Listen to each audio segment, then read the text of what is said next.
ज्ञान और धर्म को नई दिशा देने वाले महात्मा बुद्ध का जन्म 563 ईसा पूर्व गंगा के मैदानी भाग में नेपाल के लुम्बिनी कपिलवस्तु नामक स्थान पर हुआ था। इस समय भारत को जम्बूद्वीप के नाम से जाना जाता था। बुद्ध का जन्म रोहिणी नदी के किनारे बसे शाक्य वंश में हुआ था।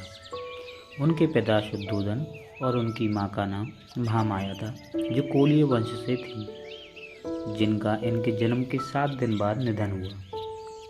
उनका पालन महारानी की छोटी सगी बहन महाप्रजापति गौतमी ने किया। बालक बुद्ध का भविष्य जानने के लिए विद्वान एवं साधुओं को बुलाया गया।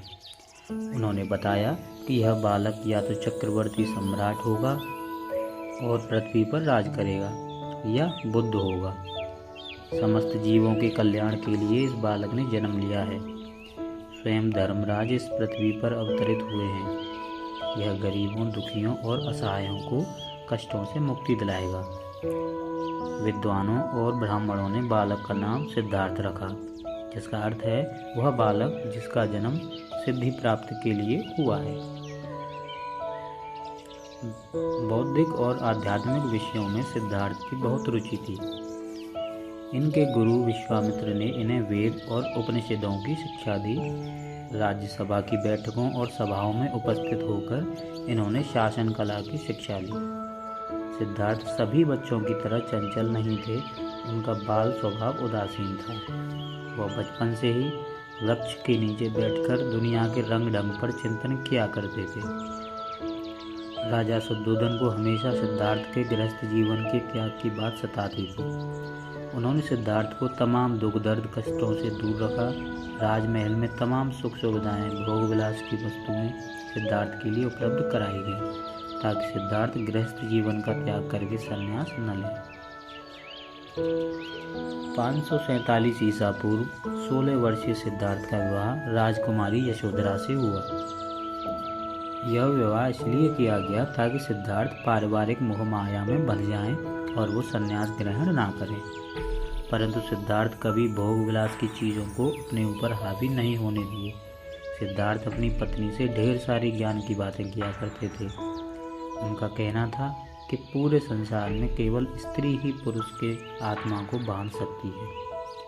इसी बीच यशोधरा ने पुत्र राहुल को जन्म दिया। सिद्धार्थ महल में रहकर भी वह बाहरी दुनिया के बारे में चिंतन के कारण भोग विलास की चीज़ों का आनंद उन्हें फीका लगता था, तथा पारिवारिक मोह को कभी अपने लक्ष्य प्राप्ति के माध्यम। कभी कभार सिद्धार्थ महल के बाहर घूमने के लिए निकलते थे ताकि वो दुनिया देख सकें। एक बार उन्होंने रास्ते पर चलते एक वृद्ध कमजोर व्यक्ति को देखा जो झुककर चल रहा था। उसकी आंखें धसी हुई थीं। यह दृश्य सिद्धार्थ के मन को काफ़ी विचलित करने वाला था।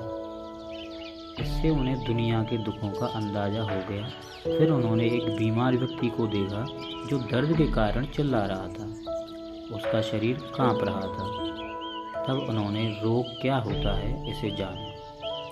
इस दृश्य से वह काफ़ी दुखी हुए। उन्हें सभी भोग विलास की चीज़ें व्यर्थ लगने लगी। कुछ दूर और आगे जाने पर उन्हें एक शव दिखाई दिया, जिसे 4 लोग कंधे पर रखकर ले जा रहे थे और उसके परिवार के लोग विलाप कर रहे थे।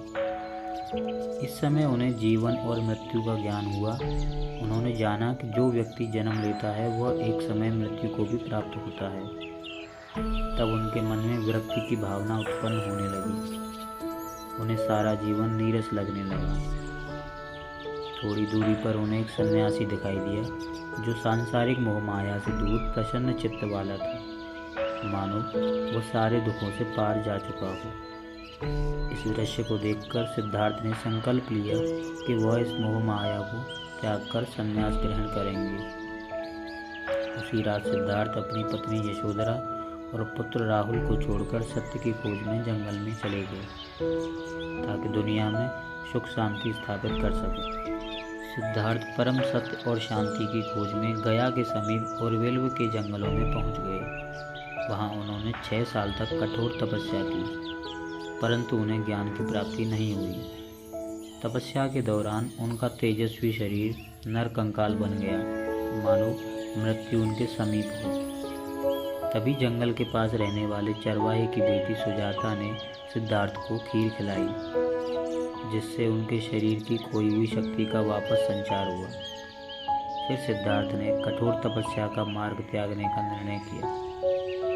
528 ईसा पूर्व पूर्णिमा की रात 35 वर्षीय सिद्धार्थ को पीपल के पेड़ के नीचे ज्ञान की प्राप्ति हुई। उस पीपल के वृक्ष को बोधि वृक्ष के नाम से जाना जाने लगा तथा गया में स्थित इस स्थान को बोध गया के नाम से जाना जाने लगा। महात्मा बुद्ध का उपदेश मानव जाति के हित के लिए था। उन्होंने अपना पहला उपदेश सारनाथ में दिया तथा वहाँ 5 मित्रों को अपना अनुयायी बनाया तथा उन्हें भी धर्म के प्रचार के लिए भेज दिया। महात्मा बुद्ध ने सभी दुखों के कारण और निवारण के लिए अष्टांगिक मार्ग बताया तथा तृष्णा को सभी दुखों का कारण बताया। महात्मा बुद्ध ने अहिंसा का समर्थन किया, पशु हत्या का विरोध भी किया।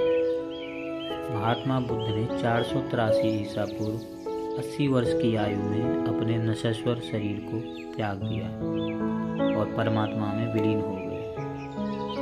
ज्ञान प्राप्ति के बाद का संपूर्ण जीवन इन्होंने मानव कल्याण के लिए लगाया। यह ज्ञान को केवल अपने तक सीमित नहीं रखना चाहते थे। इसी कारण उन्होंने अनेकों उपदेश दिए तथा अपने ज्ञान को अमर कर दिया। गौतम बुद्ध न ही इस जगत के निर्माता थे और न ही कोई भगवान। महात्मा बुद्ध का कहना था कि इस सृष्टि का कोई भी व्यक्ति इस बुद्धत्व को प्राप्त कर सकता है। सच तो यह है कि बुद्ध भी एक साधारण इंसान थे, केवल उन्होंने अच्छे विचारों का पोषण और बुरे विचारों का त्याग किया। उन्होंने लोगों के जीवन में सुख शांति और कष्टों से मुक्ति के लिए अपने सभी सुख सुविधाओं और जीवन के आनंद को क्षण भर में त्याग दिया। इस त्याग, दृढ़ संकल्प और आत्मसमर्पण ने सिद्धार्थ को महात्मा बुद्ध बना दिया। इस सृष्टि पर महात्मा गौतम बुद्ध मानवता और मानव जाति की उन्नति की पराकाष्ठा है।